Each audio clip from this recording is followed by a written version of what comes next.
Welcome to the goddamn Evil Broomstick channel. I made an apocalypse movie watch list because we're in the apocalypse, but it's also a vacation. And anyone who says it's not is lying. Unless you have coronavirus, then it's understandable to not take this as a vacation. But so many people are complaining about this time. When you're like thinking about this, you don't have a job right now. You don't have a job. You don't have much responsibilities right now other than staying inside and, watching TV and getting fat. I mean, I also am a poor person who just lost her job because of coronavirus. But now I'm going to have 2 weeks, 1 month, 2 months of vacation. When we were at our jobs, we were complaining that we hate being at our jobs and we wish we could be home. And now we're at home and everyone's complaining that they hate being at home. They want to be at their jobs and making money. We're gonna get money from the government, and then we're gonna get vacation. We're gonna figure it out. I don't know how I'm gonna pay bills next week, but it doesn't matter because in 20 years I'm gonna think back. Remember that time that the entire world was on vacation at once? Now it's obviously not a vacation for all the people dying from coronavirus, but I'm talking about people who aren't yet. Listen to this. I'm in an apocalypse movie watch list. I've never seen Friday. Some of them are movies that my girlfriend's never seen that I'm going to watch with her, like Lord of the Rings she's never seen. I think she would love because I got her to watch Game of Thrones, and she loved that. Blade Runner 2049, I just want to rewatch. No Country for Old Men, I just want to rewatch. Halloween, she's never seen Spirited Away, and we've been watching the Planet of the Apes trilogy, so that's why War for Apes is on there. What else is going on? Death Note.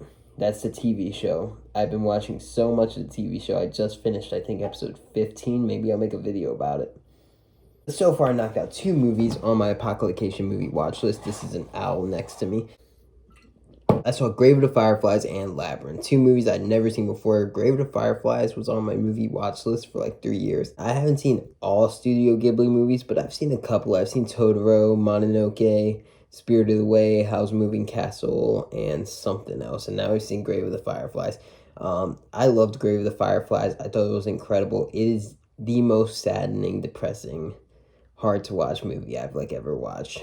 Maybe not hard to watch because it is very whimsical and fun at times, but it is depressing. This movie does such a great job, and so much is because the editing, by far the saddest movie I've ever seen. And I woke up one morning during this apocalypse and I was just like, I'm gonna watch Grave of the Fireflies at 8 in the morning because I saw it on Hulu. It's 2 siblings taking place in Japan during World War II.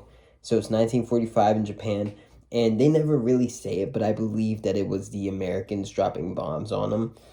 But regardless, it just follows 2 siblings as planes flew above during the war, dropped bombs on them, burnt their house down, and it's just them surviving in the streets and starving to death, trying to find food, trying to cope with their new life, trying to move on. The kid's 13, he's taking care of his 4-year-old sister, and he's trying to be tough and be brave and be an adult for her, but he's also miserable and he's going through hard times, and it's just so admirable to watch him at such a young age just show how tough he is through all this. But then you have those moments where you can feel it's all building up and he just breaks and it's heartbreaking. Yeah, I was watery-eyed through the entire last 20 minutes after what you're seeing, and the way they edit it in a way that there's a certain character that something bad is happening to. That's all I'll say.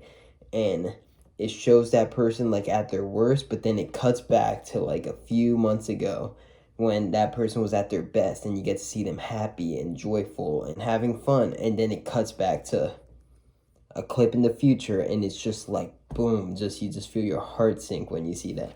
And it just plays so much with that, plays with your just emotions. And I hate when people say movies are emotionally manipulative. That's the goal of the movies, to manipulate your emotions. Grave of the Fireflies does it so well. Grave of the Fireflies, great movie. I don't ever want to see it again. The next movie I saw was Labyrinth. Saw Grave of the Fireflies that morning. I saw Labyrinth that night with a couple people.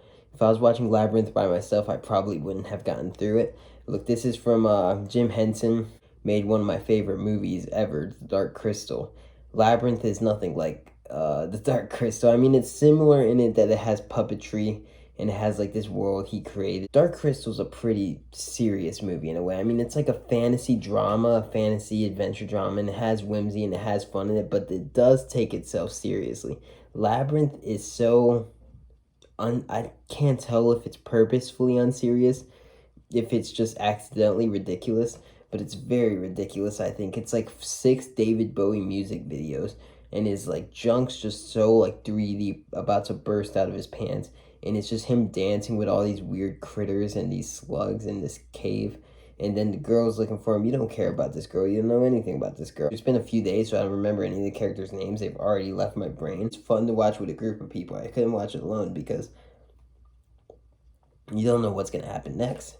Characters are walking, and then pink flamingo monkeys jump out of nowhere, and then there's a 10-minute dance number with the pink flamingo monkeys, and then the girl will fall through the floor, and a bunch of hands are holding her and dropping her, and then she befriends a giant yeti monster, and then there's this fox with a hat on it that's riding a puppy. And Labyrinth is just like, Grave of the Fireflies is the saddest movie I've ever seen. Labyrinth is definitely one of the most ridiculous movies I've ever seen. I don't think it's great. It's very cheesy. Dark Crystal's much better, and it's not a shock. I know Labyrinth is like a classic and a favorite for most people. I might be in the minority on this and thinking that it's not that good of a movie. It was fun. It was entertaining, but I think it was more entertaining just because the crowd I was with were all kind of laughing at it. But I love the Dark Crystal. And Jim Henson went on to do Sesame Street and, what was it, The Muppets? And it's very believable after watching Labyrinth. Labyrinth seems very much like a Sesame Street movie. So that's it for my thoughts on Labyrinth and Grave of the Fireflies. I'm probably going to be making a lot more videos on just like my current watches, my quarantine watches while I'm trapped here.